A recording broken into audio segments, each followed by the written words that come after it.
해법을 찾는 토론 이슈엔 직설 시작하겠습니다. 정부는 합동특별수사본부를 통해 1차 결과를 발표했습니다. 빙산의 일각일 뿐이라는 지적과 함께 이를 바라보는 국민의 의구심도 상당합니다. 이런 상황에서 정부는 주택공급 대책을 차질 없이 추진해야 한다는 입장인데요. 신뢰가 무너진 상황에서 제대로 된 정책 추진이 가능할지 염려스러운 상황입니다. 함께 체크해 보시죠.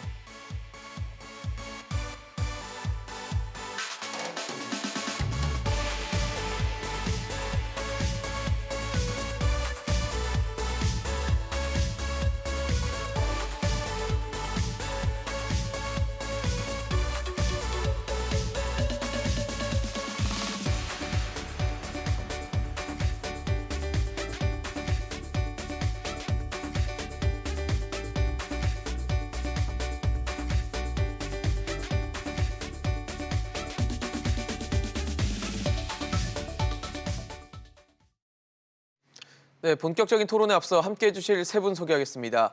강민구 부동산 전문 변호사, 최광석 부동산 전문 변호사, 정동근 부동산 전문 변호사 나오셨습니다. 어서 오십시오. 네. 사실 좀 안타까운 얘기부터 하고 가야 될 것 같습니다. LH 투기 의혹 조사 이후 벌써 2명이나 이 목숨을 끊는 안타까운 일이 발생했습니다. 해당 인사들이 지금 수사선상에 오른 인물들은 아니었다고 하는데 과연 이번 사안이 얼마나 더 확대될지를 좀 시사하는 게 있지 않나라는 생각이 들거든요. 투자 선상이 없었는데 수사 선상이 없는 인물이 좀 안타까운 극단적인 선택을 했다. 이거 어떻게 봐야 될까요? 그러니까 이게 지금 일단은 LH 공사 직원들 전체가 다 아마 의심을 받고 있고 예. 그런 과정에서 꼭 이번 사건만이 어떤 그런 극단적 선택의 원인이라고 단정할 수는 없을 것 같습니다. 예, 아직까지. 지금 해당 직원의 경우에는 이렇게 사실 이렇게 농지를 샀지만 아마 자기가 실제로 농사를 졌다고 하고 네, 또 예. 규모도 그렇게 아주 큰 것도 아니고 게다가 또 송전탑 미치고 이런 걸로 봐서는 이게 과연 그분이 투기 때문에 자살했는지는 아직 확실한 건 아닌데 밝혀진 건 없죠, 아직. 예, 이게 오비일학식으로 될 가능성도 있고 어쨌든 지금 이번 사태의 어떤 심각성을 우리가 한 번 더 생각하는 계기는 된 것 같고요. 예.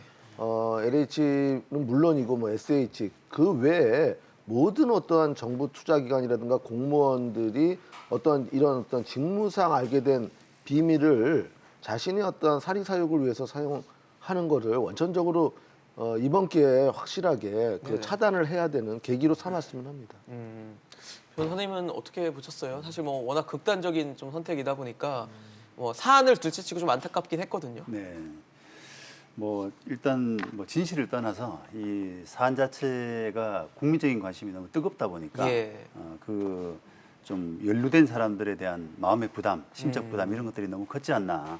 그래서 좀 더 이번 계기로 해서 이 사태 진실을 좀 더 냉정하게 바라볼 필요가 있다. 그렇게 생각을 했습니다. 근데 사실 지금 수사 선상에 올라와 있지 않은 인물들이 지금 극단적인 선택을 했고 정확한 경위나 이런 것들은 파악되지 않고 있는 상황이다 보니까 이게 지금 생각보다 더 넓은 곳에서 이런 일들이 발생했던 건 아닐까라는 의구심이 생기곤 있거든요. 네, 네. 어떻게 보십니까? 네. 지금 극단적인 선택을 하신 분들이 혐의가 있는지 없는지는 아직은 잘 모르지 밝혀진 건 않습니까? 예. 근데 본인뿐 아니라 그 조직 내의 어떤 전체적인 분위기 이런 네네. 부분들이 상당히 좀 그런 선택을 할 수밖에 없는 그런 좀 압박감으로 작용한 것이 아닌가 그렇게 봅니다. 이런 건 있습니다. 네. 사실은 그분들이 본인 명의나 본인의 가족 명의로는 투자를 땅을 안 샀다 하더라도 이게 수법이 두 가지거든요. 본인이 직접 하는 경우가 있고 예. 아니면 제3자한테 정보를 주고 거기에 일정 비율의 커미션을 받는 경우도 있습니다. 그러니까 직접 하는 게 아니라 후자의 사명도 가능성은 아닌 거네요, 그러면. 그렇죠. 후자의 가능성은 충분히 있죠. 만약에 극단적 선택이 이번 사태 때문이라면은 아마 후자일 가능성이 좀 크다고 생각합니다. 그렇죠. 정보를 어쨌든 정보 자체가 내부 정보였기 그렇죠. 때문에 그걸 예. 어떻게 활용하느냐가 또 문제가 될 수 있는데 변호사님 보시기에는 어떠세요? 일단 지금 현재 밝혀진 유서나 이런 것들에 대해서는 책임을 통감한다든지 국민께 죄송하다든지 이런 내용이 있는 거 봐서는 연루돼 있는 건 아니냐 하는 생각이 들기도 하거든요. 네, 근데 이제 두 분 변호사님께서 이미 상당 부분 말씀해 주셨는데 지금 이제 지역 본부장님 같은 경우는 직접적인 연관성은 밝혀지지 않지만 자기가 어떤 도의적 책임 내지 조직 관리자로서의 책임에 대한 어떤 부담감을 느꼈다 정도의 지금 보도만 나오고 있어요. 예, 예. 그런데 이제 일각에서는 뭐 그런 양심의 가책 정도를 가지고 자기 목숨을 끊을 정도까지였겠냐, 뭔가 더 있지 않았을 것이 아니냐, 이제 이런 얘기가 나오고 있는데, 그렇죠. 근데 최근 합수본 조사에서 이제 이 두 명이 어떤 의심손상의 대상으로 이제 조사되지는 않았는데, 네네. 이제 다만 이제 우리가 이 사건을 조사하고 앞으로 국가적으로 진행함에 있어서 상당 부분 어떤 연결고리를 찾아내는 것이 쉽지 않겠다. 그럴 가능성이 있겠다. 이 정도의 교훈은 저희가 조금 확보를 할 수 있지 않나 그렇게 생각을 합니다. 예. 사실 정부가 지금 1차 결과를 발표해서 투기 의심자가 20명이다라고까지 확인을 했다라는 발표를 했는데 강 변호사님 어떻게 보셨어요? 사실 기존에 이제 시민단체나 이제 의혹을 제기한 쪽에서 13명이 나왔기 때문에 그렇죠. 지금 한 7명 정도가 추가된 상황이거든요. 그러니까요. 이게 지금 그 뭐 14,000명인가 조사해갖고 대상자는 7명 나왔다는 거니까 추가로요. 예. 이거는 뭐 사실 처음부터 어느 정도 뭐 법조계에서는 다 예상했던 바입니다. 아. 네, 이런 식으로 조사를 한다라는 게 예, 예. 이게 아무런 의미가 없다. 그냥 정말 뭣도 모르고 한 사람들. 그러니까 네네. 너무나 순진하게 이런 범행에 가담한 사람들만 오히려 걸리는 거고 실질적으로 그 뒤에서 치밀하게 크게 움직이는 준비했던. 치밀한 조직들에 대해서는 전혀 접근할 수 없는 조사 방식이었고 오히려 괜히 시간 끌기 해갖고 정말 그들한테 뭐 말 맞추고 증거 인멸하고 이럴 시간만 준 거 아니냐. 바로 이거는 정말 수사 단계로 들어가서 의심되는 사람들은 바로 압수수색도 하고 네네. 뭐 특히 이제 그 LH 공사의 어떤 주요 간부들이라든가 이런 분들에 대해서는 바로 이거는 좀 전수조사를 들어가는 게 맞았는데 너무 이런 걸로 인해서 벌써 상당한 시간이 소요됐기 때문에 이거는 좀 눈 가리고 아웅하는 식의 조사 아니었나. 그래서 참 정부의 어떠한 정책에 대해서 국민들이 더욱더 이게 불신감이 조장이 되는 거예요. 이거 누가 봐도 이건 다 예상했던 거거든요. 근데 정부에서는 뭐 이렇게 크게 떠들어댔지만 결국은 잡은 거는 뭐 쥐 한 마리다. 이런 얘기가 나올 정도로 참 납득이 안 갑니다. 정부 이런 대응 책에 예. 대해서 좀 더 현명하고 국민들한테 설득력 있는 어떤 대응 대책을 해야지. 지금도 보면은 정부에서 대책이라고 뭐 얘기하는 게 법률에 근거도 없고 그냥 뭐 국민들한테 듣기 좋은 얘기 이런 식으로 자꾸만 립 서비스만 하니까 예. 앞으로도 계속 이런 불신이 더 커지지 않을까 우려됩니다. 뭐 그런 얘기도 있어요. 7명밖에 안 나오다 보니까 정부가 그래도 우리도 뭐라도 하고 있다라는 것을 뭐 표시하기 위한 그냥 수단 아니냐. 그리고 일종의 꼬리 자르기를 여지를 주는 행위 아니냐라는 여러 가지 비판도 나오고 있거든요. 뭐 저는 제가 볼 때는 좀 딜레마가 아닌가 싶은데요. 지금 국민적인 어떤 공분이 커지는 상황에서 네. 좀 빨리 보여주고 싶고 또 한편으로는 철저하게 해야 되는 그런 부분에서 어찌 보면은 좀 빨리 보여주기 위한 하나의 어떤 방법, 개인정보 동의서 받아서 예. 그 며칠 안의 시간 안에 그 보여주려 그러면은 결국 개인 본인밖에 없거든요. 그러다 보니까 어쩔 수 없는 선택이 아닌가. 이제 문제는 앞으로 네. 앞으로 이제 얼마 정도 어느 정도까지 조사할 수 있느냐, 그게 관건인 것 같습니다. 어떻게 보세요, 변호사님? 네, 지금 참여연대하고 민변에서 이제 17명 정도를 이제 의혹을 먼저 제기했고 이번에 지금 합수본에서 추가로 이제 발표한 명단이 7명인데 사실 그 조사 방식을 보면 전직을 제외하고 이제 현직 국토부 직원과 이제 LH 직원만을 조사를 했고 네. 그다음에 토지의 단위, 소위 저번에 말씀드렸던 물적 단위조차도 지구 단위 내에 있는 토지만 조사를 했습니다. 아. 그런데 이제 1, 2기 신도시 때 우리가 경험적으로 많이 알았던 부분이 네네. 지금 뭐 일산이나 분당 자체의 어떤 개발 이익보다는 그 인근의 개발 이익이 더 상당했고 최근 이제 강일동보다는 이제 고덕동의 아파트 같은 경우에 훨씬 더 개발 이익이 많다는 것이 이미 네네. 밝혀졌습니다. 같은 이제 84제곱미터의 경우에도 무려 이제 가격 차가 최소 3억에서 한 4억 정도까지 납니다. 이제 그렇다고 하면 또 최근에 이제 나온 언론 기사를 봤을 때 그 이제 매화동에 있는 이제 그 지구에 있는 땅을 매입을 했는데 그것은 지구 단위 계획 내에 있는 어떤 토지가 아니고 예. 그로부터 2km 떨어진 곳에 이제 이제 토지를 구매를 했다는 것이 이제 언론에서 밝혀졌는데 물론 그것이 이제 사실인지는 좀 더 디테일한 조사는 해봐야겠죠. 예. 또 이렇게 보면 진정한 고수들은 이런 법망을 피하면서 좀 더 개발 이익이 많이 날 수 있는 곳으로 투자를 한다는 것도 이번 사실을 통해서 좀 밝혀진 부분이 있습니다. 왜냐하면 지작물 보상이나 이런 부분은 아무리 이제 어떤 뭐 묘목이나 이런 좀 편법을 써서 보상을 받는다고 해도 네네. 확 이렇게 정해진 어떤 평균가보다 많이 증대해서 받기는 좀 무리 가치를 더 있어요. 부풀려지기는 왜냐하면 뭐 통상적인 감정가가 있는데 예. 뭐 그거를 확 넘어서서 한계가 있다는 많은 말씀이신 보상을 받는데 거죠? 한계가 있는데 사실 이제 민간에서 개발하는 부분은 소위 지주 작업이라고 하는 토지 작업에서는 협의하기 나름이거든요. 이제 그렇다 보니까 이제 인적 단위에서 조사 대상조차도 전직을 제외하고 어떤 친인척이나 차명의 가능성이 있는 부분은 제외됐고 네네. 이제 물적 단위 조사에서 부분에서도 지구 단위 구역 내에 있는 토지만 이제 제시를 네. 조사를 한 거예요. 조사 대상으로 삼았고. 예. 이런 수준의 조사는 사실 이제 명단과 뭐 등기사항 요약부에 나와 있는 소유자 명단을 대조해서 엑셀 한번 돌리는 수준으로 충분히 검사를 할 수 있는 부분입니다.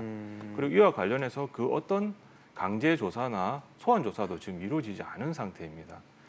그래서 이제 이런 부분을 고려했을 때 이번 수사 자체가 과연 어느 정도 깊이 있는 수사가 돼 있는지 이런 부분에서는 상당히 의문의 여지가 있고요.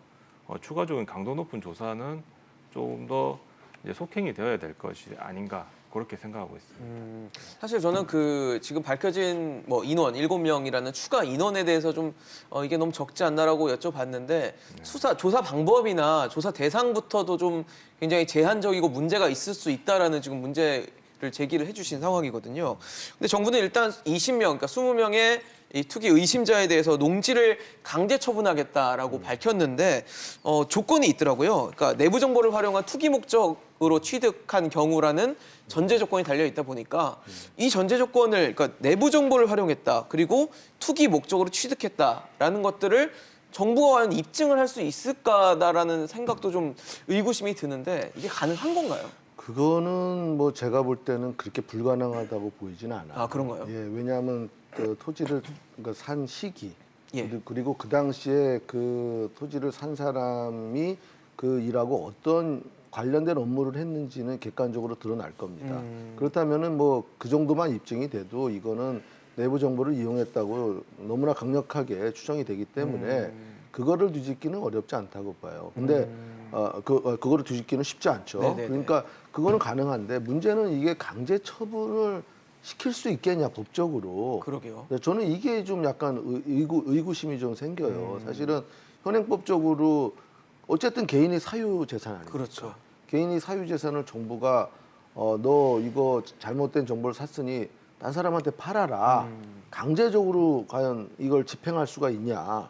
그거에 대해서는 뭐 현재 법조계에서는 그렇게 녹록치 않다. 아, 쉽지 않다. 그렇죠. 이게 예컨대 뭐 그들이 산 땅을 뭐 초과이익을 뭐 재건축 초과이익 환수제처럼 예. 환수를 한다든가 네. 이거는 혹시 좀 가능성이 있을지 모르겠습니다. 그건 이익에 대한 그렇죠. 부분이잖아요. 이익에 대한 거니까 어떻게 보면은 그거는 이제 소고기법 금지 원칙을 약간 좀 피해갈 수도 있어요.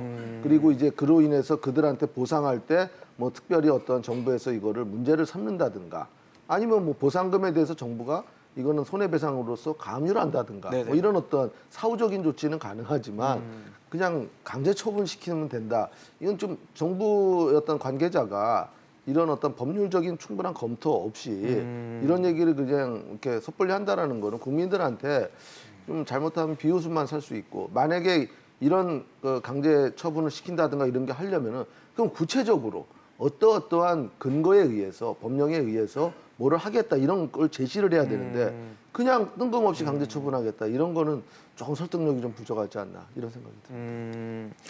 강제 처분이 가능한지 이 부분도 좀 중요한 부분일 것 같은데 사실 지금 이게 뭐 법적으로 어떻게 하겠다라는 얘기까지는 안 나온 상황이거든요. 네. 그냥 정부의 입장은 이렇다라는 정도까지만 네. 추진하겠다, 밀어붙이겠다 이 정도밖에 안 나오다 보니까 네, 네. 현실 가능성에 대해서는 여러 가지 의구심이 나오고 있습니다. 네, 뭐 저도 이제 그 발표를 보고 한번 법 조문을 한번 정리해봤는데 예예. 지금 만약 그게 이제 해당 토지가 농지일 경우에는 그 농지법에 그 허위로 그 농지 취득 자격 증명이라고 하는데 네네. 그런 허위로 그런 증명서를 받아서 취득한 이런 경우는 강제 처분할 수 있도록 그렇게 법 규정이 있습니다. 그럼 허위임을 입증을 또 해야 되겠네요. 그 그렇죠. 부분은. 이제 그게 이제 허위로 받았다라고 하는 그 부분에 대한 입증이 이제 필요하고요. 예예. 그다음에 만약에 직무상 어떤 비밀 그런 걸 이용해서 취득한 그런 경우는 형사상으로 몰수 추징이 가능하거든요. 그래서 그런 부분을 아마 염두에 두고 당국에서는 지금 약간 도의적 차원 네네. 또 그런 부분 그 공분을 좀 이렇게 잠재우는 그런 차원에서 약간 좀 포괄적인 이야기를 한 것이 아닌가 그렇게 생각합니다. 아마 그냥 말로 끝나는 거는 좀 안 될 것 같고 정부가 이렇게 특히 이게 지금 국무총리 입에서 나온 거거든요. 그러면은 국무총리 입에서 이런 얘기가 나왔기 때문에 아마 반드시 해야 되는 상황이 언젠가 올 텐데 네. 변호사님은 가능하다 보십니까? 근데 이제 정치권에서는 어느 정도 이제 추상적 원리적 차원에서 어떤 발언을 할 수밖에 없다는 걸 충분히 이해를 하는데 실제로 지금과 같은 법치주의 국가에서 그것을 강론적 차원에서 구체적으로 어떻게 실행을 할 거냐는 또 다른 차원의 문제입니다. 그럼 형사적으로는 이제 뭐 익숙히 알려진 대로 뭐 몰수나 추징 예. 또는 이제 범죄 수익 환수 같은 절차가 있을 수가 있고 네. 농지법적 차원에서는 사후적인 어떤 관리 수단으로서 농지 처분 명령이 있다고 이제 저번에 말씀을 드렸었는데 그런데 이제 이 두 가지가 과연 단기간에 성과를 낼 수 있냐 그렇지 않습니다. 왜냐하면 이제 농지 처분 같은 경우는 일종의 항고 소송의 대상이 되는 이제 행정 소송의 유형 중에 항고 소송이라는 게 있어요. 그 처분에 해당이 되는데 일단 여기에 대해서 불복을 시작하게 되면 집행정지라고 해서 그 처분 명령의 효력을 정지시킬 수 있는 멈춰둘 제도가 수 있는 있어요. 거죠. 소위 이제 민사소송에서 가압류나 가처분 같은 보전 제도인데 그리고 이제 소송을 한번 이제 하게 되면 행정소송은 민사소송보다는 좀 짧게 끝나기는 하지만 그래도 집행정지 걸려 있고 1심 나는 데만 해도 한 5, 6개월 걸려요. 그럼 항소를 하면서 또 당시 집행정지를 또 걸면 늘어나겠죠. 또 한 5, 6월. 그다음 대법원 판결까지 최종적으로 난다고 하면 아마 최소한 이게 2년 정도는 걸릴 겁니다. 그런데 더군다나 형사 절차 같은 예, 예. 경우는 수사 이후에 1심, 2심, 3심 제가 봤을 때는 최소 2년은 걸립니다. 그런데 지금 이런 사회적 분위기가 2년 후에도 여전히 유지가 되냐? 그건 사실 좀 힘들 가능성이 있어요. 왜냐고 하면 이제 각종 시장들의 보궐선거 그리고 네. 가장 큰 이슈인 대선 선거 이런 그렇죠. 것들이 나오면서 지금 이런 국민적 관심이 그런 더 큰 관심사에 묻혀가지고 유야부야 흐지부지 될 수 있을 가능성도 있거든요. 예. 그래서 이것이 마치 정치권에서 이익을 뭐 단 하나의 어떤 놓치는 것도 없이 다 환수를 하겠다라고 원론적 차원에서 말씀을 하시는데 네네. 그것을 실질적으로 종국적으로 집행하기까지는 상당한 시간이 걸릴 것이고 그것도 혐의를 입증하기 위한 조사 자체도 시간이 많이 걸린다는 차원에서 보면 개인적으로 봤을 때는 실효성은 크게 없다. 저는 이제 그렇게 보고 있습니다. 지금 뭐 세 분 말씀을 들어보면 이게 뭐 흐지부지될 염려의 부분도 있고 그다음에 법적으로 이게 과연 가능할지 여부에 대해서도 아직은 뭐 명확한 건 없는데 이러다 보니까 이제 특검 가야 되는 거 아니냐라는 얘기도 있거든요. 근데 특검이라는 건 사실 이제 원칙적으로 우리가 특검 제도를 도입할 때 당시에는 예. 특검은 이제 뭐 어떤 권력자의 어떤 그 권력 때문에 네. 검찰이 살아있는 권력을 수사를 못할 때 그거를 대비해서 권력자의 인사권하고 전혀 상관없는 새로운 조직을 만들어서 하는 게 특검입니다. 네네. 사실 특검을 하나 하려면요 특검법이라는 또 법을 또 만들어야 되고 게다가 거기에 소요되는 정부의 어떤 예산이라는 게 어마어마하게 듭니다. 새로운 인물을 또 뽑아야 그렇죠. 되고 조직을 하나 만들어야 시간과 되니까. 재정이 엄청나게 들어가요. 근데 지금 현재 이 사안이 무슨 살아있는 권력을 당장 수사하는 사건이 아니잖아요. 그렇죠. 그럼 현재 기존에 있는 정부에서 월급 주는 공무원들, 경찰과 검찰이 있지 않습니까? 그들한테 수사를 시켜야지. 왜 월급 주는 사람을 냅두고 딴 데서 데리고 와서 돈 써가면서 또 굳이. 이중으로 하냐 이거죠. 시간도 훨씬 더 오래 걸리고. 이게 그러니까 결국은 이 특검제도 얘기를 지금 얘기한 이유가 뭐냐면요. 정부에서 검찰의 어떤 직접 수사권을 이 중대범죄 외에는 다 뺏어버렸는데 이 6대 범죄. 사안이 중대범죄에 또 안 들어가요. 그러니까 검찰은 이 사건을 수사할 아무런 법적인 어떠한 근거가 없는 거예요. 없으니까. 그러니까 가서 경찰에 가서 카운셀링 해줘라. 협조해라. 근데 이게 또 약한 거예요. 이렇게 하다 보면은 사실 수사의 주체는 경찰, 그렇죠. 국수본이잖아요. 그러면 검찰이 가서 거기서 뭔 얘기를 하겠냐 이거예요. 기껏 해봤자 나 옛날에 이런 식으로 수사했다. 그래서 수사 기법 몇 개 가르쳐 주는 게 전부고 그러다 보면은 결국은 어떤 이 국수본의 어떠한 그 책임에 역량에 또 이제 문제가 될 것 같으니까 예. 그러면 그동안 당신네들이 이런 법을 이렇게 만들어서 검찰의 어떠한 이런 다 발톱과 이빨을 다 뽑아놓고 지금 국수본이 했는데 국수본이 이거밖에 못하지 않냐. 이런 어떠한 비난을 피하기 위해서 특검 제도를 또 끌고 들어온 거예요. 근데 결국은 자가당착인 거예요. 마치 메비우스 띠처럼 계속 도는 거예요. 결국은 이게 사실 이런 수사를 검찰이 직접 수사를 안 한다라는 게 이게 국가적인 낭비입니다. 얼마나 그 똑똑한 인재를 뽑아놓고 이걸 안 하고 다시 특검한다라는 게 이게 무슨 행동이죠? 이해가 안 돼요, 솔직히. 그래서 이번에 특검 제도 얘기는 내가 볼 때 시간 끌기용 그리고 면피용 이거밖에는 그 다른 변명의 여지가 없다고 생각합니다. 사실 뭐 문재인 대통령까지 나서서 총력 대응해라, 발본색원해라라고 지시하고 검찰과 경찰이 협력해라라는 얘기까지 메시지까지 던졌지만 사실 뭐 작년에 이제 검경 수사권 조정이나 이런 것들 때문에 검찰과 경찰이 과연 화합을 해서 조화를 이루면서 뭔가를 할 수 있겠냐에 대해서는 뭐 회의적인 시선도 많거든요. 네, 뭐 저도 개인적으로는 강 변호사님 생각에 좀 공감을 하는데 이게 그 어찌 보면은 그 우리 제도 자체가 수사의 어떤 기본 이거는 경찰과 검찰 특히 지금 제도화에서는 이제 경찰이 가지게 되는데 그렇죠, 현재로서. 이걸 원칙을 그 저버려 두고 자꾸 이제 예외로 특검 쪽으로 가는 것은 정말 불가피한 경우 아니면은 좀 지양돼야 되는. 계속 그런 예외가 예외를 나올 수 있다는 말씀이신 그렇습니다. 거죠. 자꾸 이렇게 뭔가 특별하고 극단적이고 이런 조치가 만산능사는 아니지 않습니까?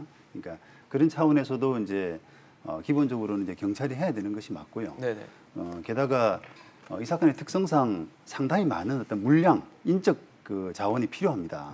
방대한 양의 조사, 그다음에 그 사람을 불러서 뭐 조사하고 그렇죠. 국민계좌 해봐야 출력하고 되고. 하는 그런 그 조직과 인력이 좀 필요하기 때문에 예. 그런 부분을 담당하기에는 경찰 조직이 적절하지 않을까. 사실 지금 조사 대상이나 이런 것들 두고 여러 가지 얘기가 나오는데 정부는 일단 다음 달에는 새로 주택을 공급할 택지를 발표할 계획을 지금 정해놓고 있거든요. 이런 상황에서 뭐 김포 고촌이나 하남에 있는 뭐 지역들에서 토지 거래가 급증하고 뭐 지분 쪼개기가 급증하고 있다라는 보도가 나오다 보니까 조사 대상 아까 변호사님 말씀하신 대로 조사 대상을 뭐 이렇게 좁게 갈 게 아니라 좀 넓게 신속하게 해야 되는 거 아니냐라는 비판도 나오거든요. 변호사님 보시기엔 어떠십니까? 예, 일단 이제 질문은 좀 다른 질문이셨지만 제가 이제 잠깐만 이제 두 분 말씀하시는데 조금만 첨언을 드리자면 예, 말씀 먼저 주시죠 그러면. 그 수사과 관련해서 꼭 중요한 게 말씀드릴 부분이 있어가지고 특검 말씀하시는 거죠? 예. 이게 지금 지금 상황이 이제 사공이 많으면 배가 산으로 간다라는 전형적인 상황입니다. 뭐 합수분, 중수분, 뭐 또 특검 제안, 이에 더해서 또 뭐 박영선 후보가 이제 뭐 무적 단위로 전수조사를 해야 된다, 뭐 국회의원에 대해서 전수조사를 해야 된다 이런 얘기들이 지금 나오고 있는데 예. 지금 이제 특검 자체도 뭐 사실상 그 핵심 인력은 검사입니다. 이제 최순실 사태 때 이제 파견 검사만 20명이었고요. 그런데 지금 와서 중수처까지 이제 설립을 해서 검사의 수사권을 지금 완전히 배제하려고 하는 시도인데 또 이런 사태가 터지니까 급하니까 검사를 찾는 느낌이 조금 있어요. 그리고 6대 수사가 아닌 부분에서는 경찰이 이제 수사권을 단독으로 가지고 있다고 이제 많은 사람들이 오해를 하는데 사실 그렇지 않습니다. 지금 이 사건에서 잘 보면 검찰은 어느 식으로든 개입할 수밖에 없어요. 왜냐하면요. 예. 수사는 개시 단계, 진행 단계, 종결 단계 이렇게 세 가지 단위로 나누는데 개시 단계에서는 일단은 경찰 단계에서 지금 개시를 할 가능성이 있지만 네네. 수사 단계에서는 수사의 핵심이라고 하는 강제 수사의 꽃은 사실 지금 검사만이 영장 청구를 할 수 있습니다. 왜냐하면 헌법 제12조에 검사의 청구에 의해서 압수수색 또는 체포영장을 발부해야 된다라고 규정이 되어 있기 때문에 헌법을 개정하지 않으면 이것이 도저히 이제 경찰 단계에서 자체적으로 바로 법원에 그 영장 청구는 할 수 없게 돼 있어요. 그리고 수사 종결 단계에서도 불송치 결정을 하게 되면 검사 차원에서 다시 이제 재수사 명령을 내릴 수 있고 또 네. 고소인이나 고발인 입장에서는 이의 제기를 해가지고 그 사건을 이제 검찰로 돌릴 수가 있단 말이에요. 그렇다고 하면 제 개인적인 생각은 특검 구성하는 데만 최소한 한 달 두 달 걸립니다. 그런데 검찰처법 시행령 제4조만 개정을 하게 되면 바로 지금 중대수사 범위를 확장을 해서 검찰이 투입이 될 수 있습니다. 그래서 이런 효율적인 방법이 충분히 있는데 이를 배제를 하고 지금 특검을 논의한다는 것 자체는 조금 비효율적이지 않나 이렇게 생각을 합니다. 이 강 말씀 변호사님 말씀하고 유사한 네. 측면이 있네요. 이 말씀 이제 드리고 이제 또 최근에 이제 비리가 뭐 좀 확산되는 분위기가 있다고 하는데 네네. 사실 이제 이게 저희는 이제 LH 사태가 사실 촉발대가 이제 촉매제가 되기는 했지만 이 사회 전반에 만연해 있는 어떤 정보의 불균형 그리고 특정 세력만 그 특정 정보에 접근할 수 있는 그 어떤 불공평한 현실 이런 네. 것들이 지금 각각 곳곳에서 터져 나오고 있다 그렇게 생각을 합니다. 근데 구조 자체는 이제 마찬가지겠죠. 뭐 특정 정보만 접근할 수 있는 내부 직원 내지는 또 그 직원이 또 자신에 대한 어떤 비호를 요청하는 또 다른 공무원들에게 정보를 서로 공유해서 소위 그들만의 리그에 의해서 이제 이런 어떤 이제 소위 투기로 인한 불법적인 어떤 시세 차익을 노리기는 하는데 그래서 이런 뭐 문제가 해결돼야 된다는 측면에서 봤을 때는 기존 LH 사태와 크게 뭐 차이가 없다라고 보여지고 다만 일종의 소재가 좀 바뀌었다는 것뿐이죠. 마찬가지로 이런 부분을 또 단속함에 있어서 네. 수사기법 자체는 LH 사건에서 얘기 나왔던 수많은 전문가들의 얘기가 동일하게 적용될 것으로 봅니다. 당연히 철저하게 규명을 해야 될 거고요. 네, 저는 뭐 그렇게 뭐 말씀드릴 수 있을 것 같습니다. 지금 사실 뭐 주무부처는 국토교통부고 기관 지금 연루돼 있는 기관이 LH인 상황인데 변창흠 국토부 장관에 대한 책임론이 여러 가지 커지고 경질론까지 나오면서 결국 변 장관이 사의를 표명했고 문재인 대통령은 이 부분에 대해서 이사 대책의 입법 기초를 마련하는 작업까지는 해라라는 식으로 하면서 일종의 시한부 장관처럼 지금 됐거든요. 뭐 언젠가는 뭐 스스로 물러날 거라고 보십니까? 참 이게 시한부 장관론이라는 말이 어떻게 보면은 국민들한테는 이게 상당한 피해입니다. 그렇죠. 예, 장관이라는 자리는 일반적인 어떤 그냥 직업 공무원 중에 하나가 아니에요. 이 전국을 관장하는 뭐 주요한 어떤 요직인데 예. 시한부라는 것 자체가 그 장관으로서 뭐 책임도 별로 없는 것 같고 권력도 권한도 없는 것 같고 그러니까 어정쩡한 관계이기 때문에 사실상 공석이나 다름없는 거예요. 끝이 보이는 그렇죠. 자리죠, 새로운 사실. 장관을 빨리 투입하는 게 국민들을 위해서 저는 올바른 태도라고 보고요. 변창흠 장관에 대한 어떤 책임론에 대해서는 요번에 그 문제된 그 20명의 그 혐의자 중에서 11명이 반 이상이 변 장관 그 LH 사장 재직 시에 벌어진 범죄예요. 그 자체로만으로도 이거는 충분한 관리자로서 책임을 통감하고 물러서야 될 입장입니다. 근데 이제 사의를 표현했는데도 왜 대통령께서 바로 못 받아들이냐. 이사 대책 그러면은 어떻게 하냐. 변 장관이 나가면 이사 대책도 같이 물 건너갈 거다. 이렇게 생각하시는 거예요. 그러다 보니 이사 대책을 초안을 만들고 나가고 이사 대책은 결국은 밀어붙이겠다.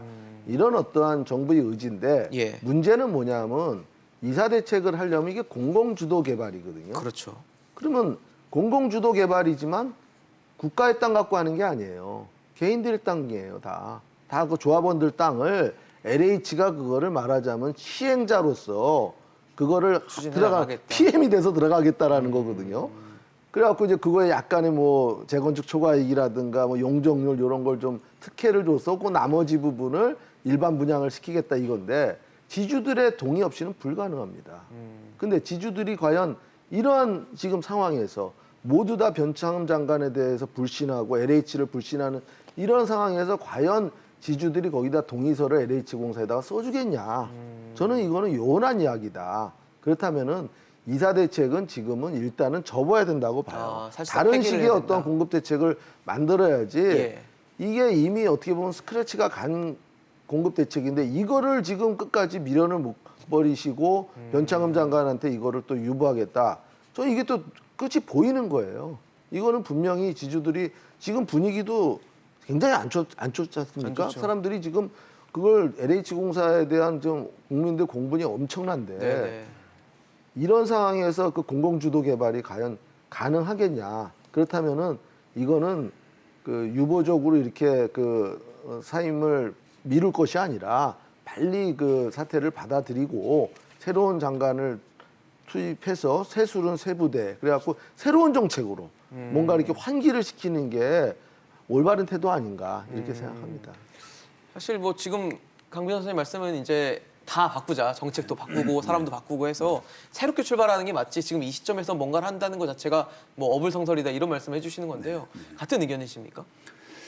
네, 생각은 같은데요. 네네. 이게 그 우리가 부패 방지법에 보면 뭐 LH공사가 지금 부패 방지법 적용을 받는데 예예. 그 직무상 비밀을 이용해서 그런 그 재산상 이익을 취득하면 네. 굉장히 높은 어떤 형사처벌을 받도록 되어 있습니다. 그런데 정부에서 그 부동산 투기 문제를 이야기하면서 일반 국민들 상대로는 그 강하게 하면서 반대로 자기 내부적인 어떤 공무원이라든지 그다음에 그런 봉사 네. 직원들에 대한 관리 이런 조사 이런 네. 부분이 굉장히 허술했다라는 부분이 이번에 단적으로 드러났지 않습니까? 그래서 그런 걸 보면은 변 장관의 어떤 책임 이런 부분은 굉장히 크다고 생각을 하거든요. 그래서 앞으로 이제 리더십 확보 이런 부분을 위해서라도 사퇴를 하고 빨리 정비하는 것이 맞다고 봅니다.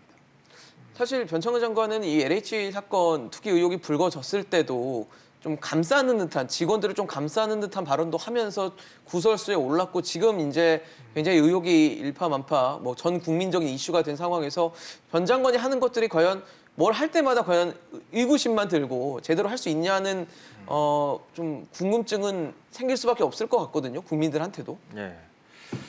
사실 이제 얼마 전에 뭐 투기는 아닐 것이다라고 얘기해서 국민적 공분에 소위 이제 불을 부었죠. 불에다가 기름을 부었죠. 예, 그런 일이 있었는데 예.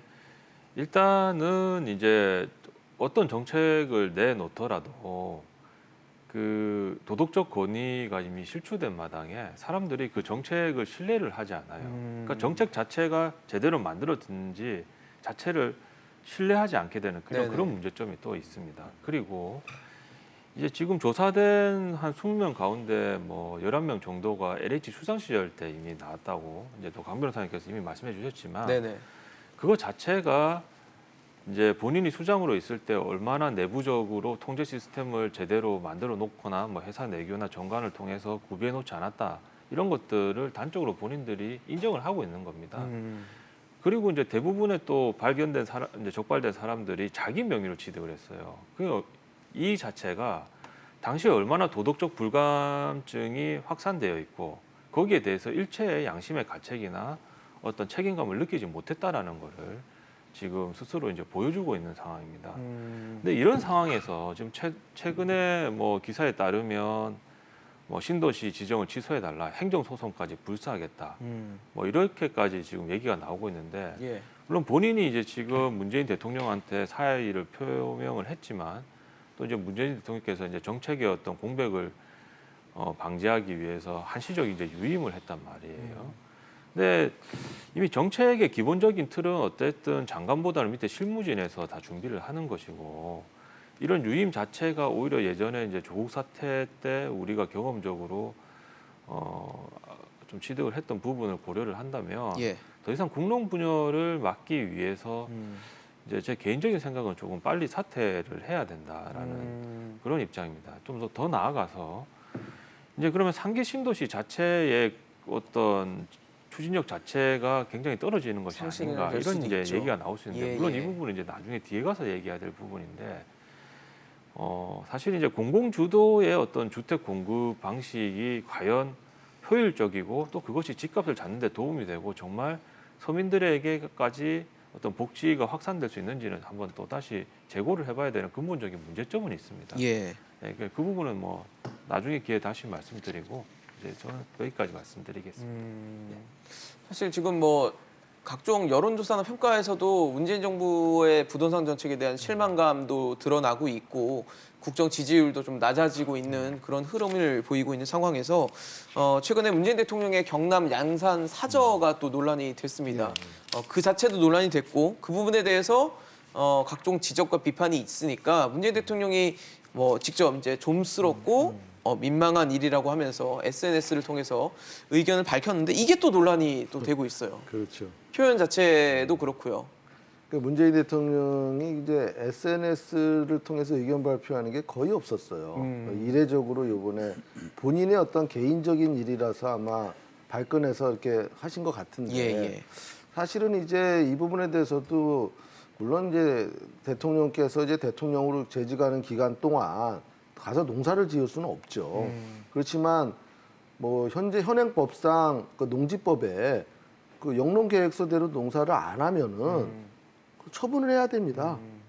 그래갖고 1년 안에 처분해야 되고 1년 안에 처분 안 하면은 이제 거기서 또 그 잘못하면 이제 그 농어촌 공사인가 어디다 또 팔아야 돼요. 그러니까 이게 맥시멈 1년 반 안에는 이게 소유권 관계가 정리가 돼야 되는데 예. 저는 이제 이 어쨌든 간에 대통령도 뭐 만인의 어떤 그 평등한 법의 어떤 집행을 받는 네네. 한 국민 중에 한 사람 아닙니까? 그렇기 때문에 그렇다면은 이거에 대해서 뭔가 좀 이 책임 있는 태도, 답변. 그러니까 내가 대통령으로 있기 때문에 농사를 못 짓지만 뭐 누구를 시켜서 짓겠다라든가 뭐 이런 어떠한 게 구체적인 답변을 하셔야지 이 감정적으로 뭐 나올 건 좀스럽다 아니다. 이런 어떠한 그러니까 감정적으로 싸우는 듯한 발언을 하신 거에 대해서는 개인적으로는 약간 좀 실망스럽고요. 네네. 사실은 그러니까 이제 주호영 그 국민의힘 대표가 뭐 거기에 투자된 돈이라든가 뭐 여름 뭐 비료를 어떻게 했냐 이런 거 다 밝혀라 예, 이렇게까지 이제 나오는 건데 물론 그것도 솔직히 약간은 좀 어폐는 있어요. 대통령한테 농사를 지으라는 얘기니까 그러면 이제 거기에 대해서 뭔가 이거를 정치적으로 뭐 이렇게 설명을 하고 어느 정도 이렇게 타협을 해야지 무조건 이렇게 대답을 피한다든가 이거는 맞지 않고요. 그 다음에 이제 그 뭐 이 경호원 부지가 있기 때문에 이거를 뭐 팔 수도 없다는데 네. 그것도 어떻게 보면 10년밖에 그 안 되잖아요. 10년 뒤에는 팔 수 있는 거기 때문에 그것도 종국적인 답변은 될 수가 없어요. 그러니까 뭔가 이 점에 대해서 야 이거 대통령까지 건드리냐 이렇게 할 게 아니라 대통령도 이럴 때는 국민의 한 사람이니까 나도 똑같이 법을 적용받겠다 이렇게 하는 게 국민들한테 더 신뢰가 가지 않나. 그리고 거기에 대해서 해명할 건 해명하고 내가 대통령으로서 이렇게 농사 못 진 거에 대해서는 어떻게 하겠다 이런 태도라면은 오히려 국민들이 납득을 하겠지만 이렇게 피하는 거는 옳지 않다 저는 이렇게 생각합니다. 근데 사실 지금 뭐 강 변호사님이 지적해 주신 것처럼 이게 뭐 단순히 그냥 어떻게 하겠다라기보다는 좀 감정적인 표현도 그렇죠. 많이 들어가고 이러다 보니까 그리고 또 고 노무현 전 대통령이 언급되고 봉하마을이 얘기가 나오다 보니까 이게 선거를 앞두고 또 지지층을 결집하기 위한 포석 아니냐라는 해석까지도 나오더라고요.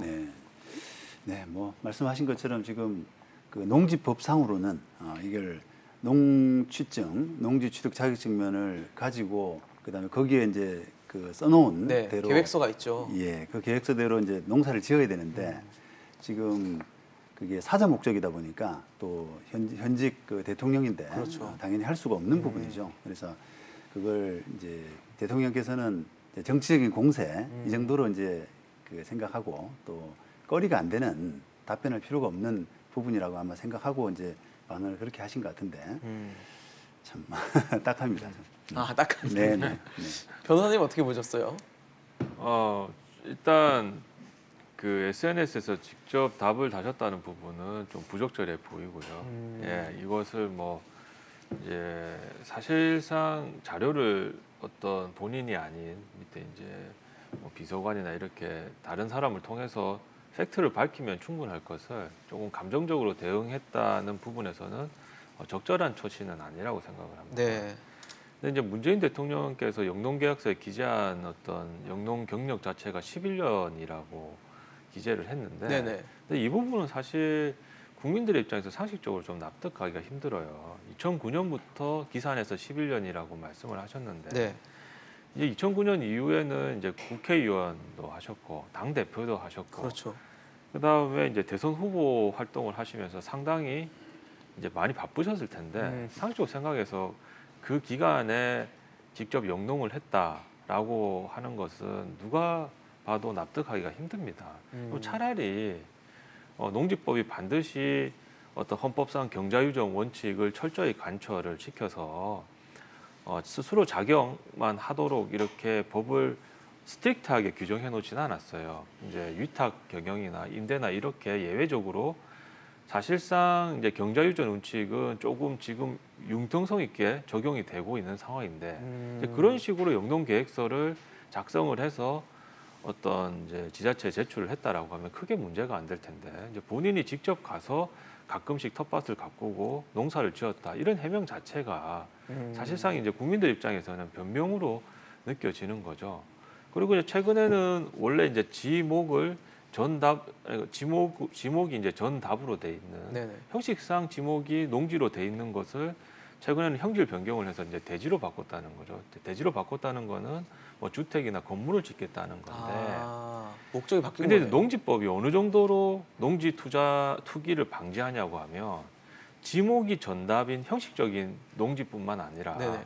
농지가 형식적으로 전답이 아니지만 사실상 농지로 3년 이상 활용이 되면 그것도 사실상 농지라고 해서 농지법으로 보호를 하고 있어요. 그 정도로 농지에 대한 투기를 네. 굉장히 엄격하게 이제 막고 있는데 이제 그렇다고 하면 지금 최근에 이제 형질 변경을 했을 때 과연 그러면 농지 이제 전용 부담금 경우에 따라서는 농지 보존 부담금이라고 하는데 그것도 이제 부과될 여지도 있고 또 이것이 실제로 또 납부했냐 이런 부분도 쟁점이 될 수 있을 것 같습니다. 물론 납부를 하면 아무런 문제가 없겠죠. 네네. 그런데 이런 부분을 이제 종합적으로 고려를 했을 때 결국은 이제 대통령 사저 지목에 관한 형질 변경을 통해서 사저를 짓기 위해서 이것을 이제 취득을 했음에도 불구하고 영농계약서 자체는 이제 직접 이제 작용을 하는 쪽으로 기재를 하셨단 말이에요. 차라리 뭐 위탁 경영을 맡긴다거나 어떤 다른 어떤 형질 변경을 뭐 예상을 하거나 이런 식으로 해서 조금 솔직하게 기재를 하셨더라고 하면 이런 문제가 되지 않는데 만약에 이제 영농계약서를 허위로 작성을 했다라고 하면 결국은 이게 5년 이하의 징역 또는 5천만 원 이하의 벌금에 이르는 작은 범죄가 아닙니다. 근데 그것을 그냥 어떤 실체적인 해명보다는 뭐 좀 촌스럽다 이런 표현을 써서 감정적으로 대응했던 부분은 이제 국민의 입장에서는 좀 부적절했다. 이제 이렇게 판단을 하는 거죠. 사실 지금 뭐 워낙 지금 어디서 어떻게 나올지 모르는 상황이다 보니까 뭐 앞서도 말씀을 주셨지만 국회의원 전수조사 해야 된다라는 얘기까지 나오는 상황이고 또 여당인 민주당에서도 뭐 서영석 의원이나 김주영 의원과 관련해서는 땅 투기 의혹이 또 제기가 된 상황이고 앞서선 뭐 양이원영 의원에 대해서도 이 문제가 불거지다 보니까 진짜 전수조사해서 투명하게 밝힐 거 밝혀야 되는 거 아니냐라는 목소리도 나름 뭐 설득력이 있지 않나라는 생각도 들거든요. 근데 이제 문제는 이제 전수조사를 한다라는 게 사실은 어떻게 보면 이제 귀납식 수사 방법이거든요. 그렇기 때문에 굉장히 이게 시간이라든가 예. 이런 게 많이 낭비될 여지가 있어요.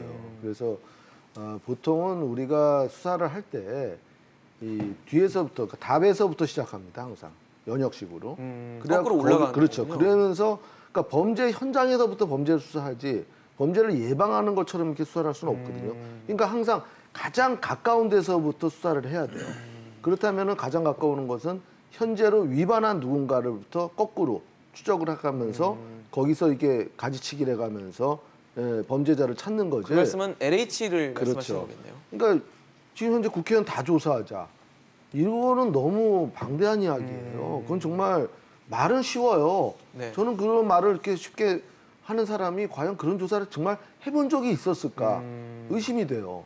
한 번도 해본 적이 없으니까 말을 막 함부로 하는 거예요. 그렇게. 일단 뭐 국회의원 조사 300명을 지금 네, 조사해야 될 그거 거거든요. 말이 안 되는 얘기고 이 빨리 이걸 이제 뭐 검찰이든 경찰이든 이거를 수사를 들어가서 현재 이 땅부터 시작을 해야 됩니다. 거래 내역부터 시작해서 파고 올라가서 국회의원도 나오고 장관도 나오는 거지. 네네. 그러면 그렇게 따진다면은 국회의원만입니까? 국토부 공무원 다 들어가죠. LH, HH 다 들어가죠. 그렇죠.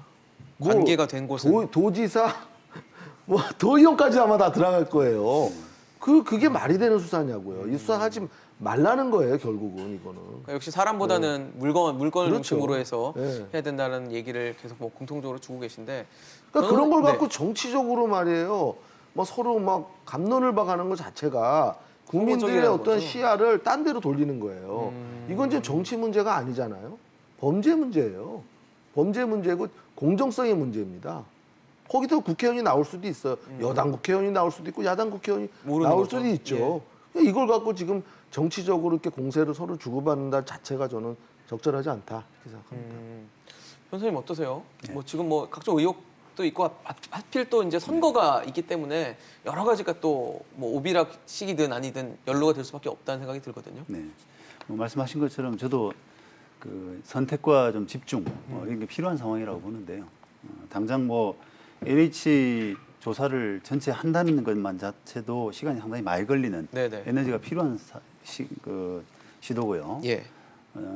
그 밖에 이제 뭐 정보를 다룰 수 있는 뭐 국토위 그 국회의원들이라든지 그다음에 국토교통부 그 공무원들 이런 부분에 대한 그 조사 이런 부분들이 선행돼야 된다고 생각합니다.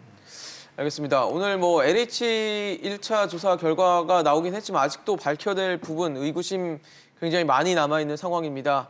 그리고 안타까운 일까지 벌어지고 있기 때문에 이게 하루빨리 좀 신속하고 투명하게 밝혀지기를 기대해 보겠습니다. 앞으로 나올 일이 많기 때문에 저희도 관련 내용 계속 준비해 나가도록 하겠습니다. 오늘 강민구 변호사, 최광숙 변호사, 정동근 변호사와 함께했습니다. 이슈 NGX 오늘 준비한 소식 여기까지입니다. 지금까지 시청해 주신 여러분